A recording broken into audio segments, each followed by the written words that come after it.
नमस्कार दोस्तों, आज की हमारी कहानी अच्छी लगे तो प्लीज हमारा चैनल सब्सक्राइब करें। मीटिंग रूम से बाहर निकलकर आई सुधा की नजर जैसे ही अपने हाथ की घड़ी पर पहुंची तो वह एक बार फिर से झुंझला उठी। उसकी आंखें भीगी हुई थी। क्या हुआ सुधा? आज मीटिंग में तुम्हारा प्रेजेंटेशन तो बहुत अच्छा रहा, फिर तुम्हारी आंखों में आंसू? ऑफिस की सहकर्मी गौरी ने उससे पूछा। गौरी, मैं बहुत एक अच्छी बेटी नहीं हूँ, कहते हुए सुधा की आंखें भर आई। खैर, इस वक्त मैं जल्दी में हूँ, फिर बात करेंगे। तुम प्लीज अपनी स्कूटी हटाओ ना, मुझे निकलना है।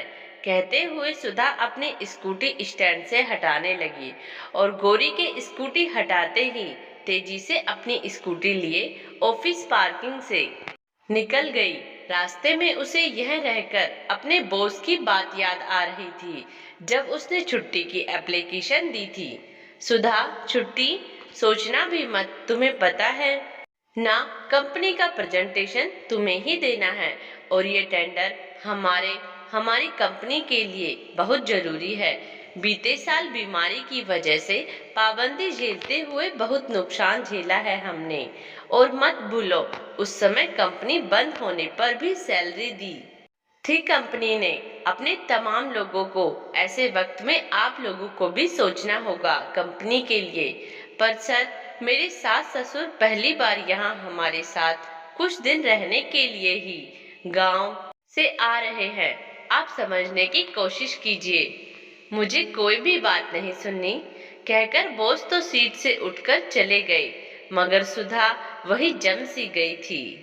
उसे यह रहकर स्मरण हो रहा था, सच ही तो था, विपदा में अच्छे अच्छे लोगों को भी बेरोजगार होना पड़ा था।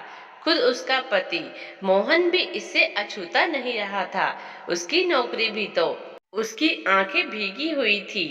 उसे याद आ रहा था कैसे उस बुरे वक्त उसके पति मोहन के माता पिता ने उनकी मदद की। वो शादी के बाद पहली बार गांव गई थी। यहाँ सब कुछ बंद था, ऊपर से किराए का घर, खाना पीना सब कैसे होगा, सोचकर परेशान थे कि उसके माता पिता सास ससुर ने उन्हें कहा, बेटा हमारे पास आकर रहो ना। और वहाँ उन्होंने उसे बहू नहीं बेटी की तरह स्नेह दिया। वहाँ सासू माँ ने उसे बहुत कुछ अपने हाथों से बनाकर खिलाया था। उसने भी सोचा था मम्मी पापा को शहर बुलाकर उनकी भरपूर सेवा करेगी, उन्हें एक बहुत अच्छी बेटी बनकर उनकी सेवा करेगी। मगर सुबह ऑफिस के लिए जल्दी निकलना और प्रेजेंटेशन के चक्कर में छुट्टी होने में 7 बज जाना, घर पहुंचते हुए 8। मोहन जी तो शहर के कोने में ड्यूटी करते हैं, वह भी कितनी भी जल्दी करे 6 बजे से पहले कभी नहीं पहुंच पाते। हाँ, उन्हें चाय बनानी आती है तो सुबह शाम चाय बनाकर, ऐसे में उसे घर पहुंचते ही रसोई घर में घुसना होता था, क्योंकि सासू माँ की तबीयत ठीक नहीं है तो वह काफी कमजोर हो गई है और उसी के चलते यहाँ इलाज करवाने की है। ऐसे में उन्हें रसोई घर में काम, इसीलिए मोहन जी ने बीते 2 दिनों होटल से खाना मंगवाया था। मगर होटल के खाने में नमक मिर्च तेल मसाले माँ बाबूजी को पसंद नहीं। देखा था उसने, उन्होंने ठीक से खाना खाया तक नहीं। क्या करूं, नौकरी छोड़ भी नहीं सकती। यहाँ शहर में खर्चे इतने हैं कि, और फिर मोहन और उसका सपना है माँ बाबूजी के साथ यहाँ एक साथ रहने का। उसी के लिए तो उसका नौकरी करते रहना बहुत जरूरी है, वरना ईएमआई कैसे।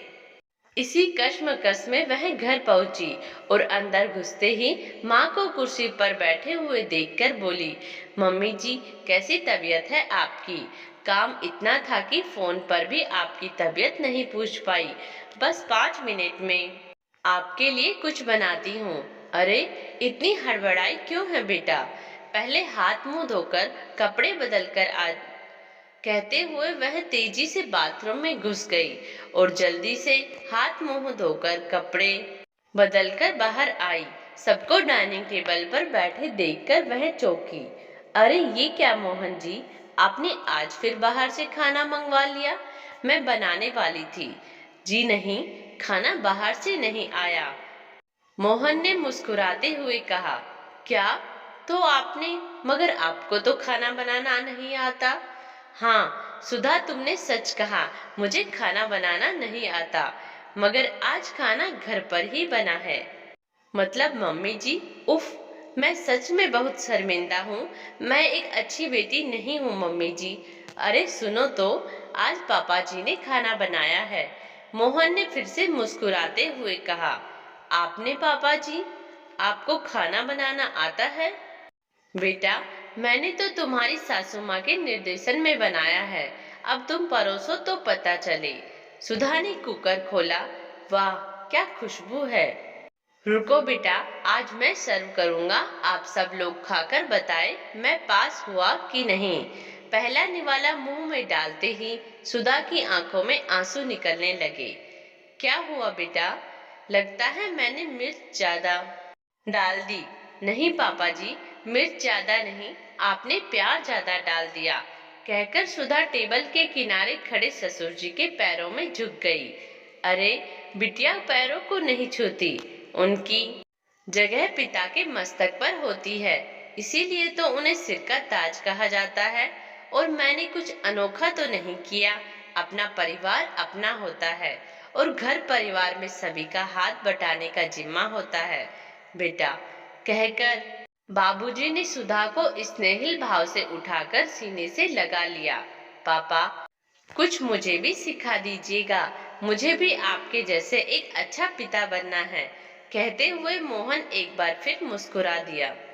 उसकी बात सुनकर सभी घरवाले हंस पड़े।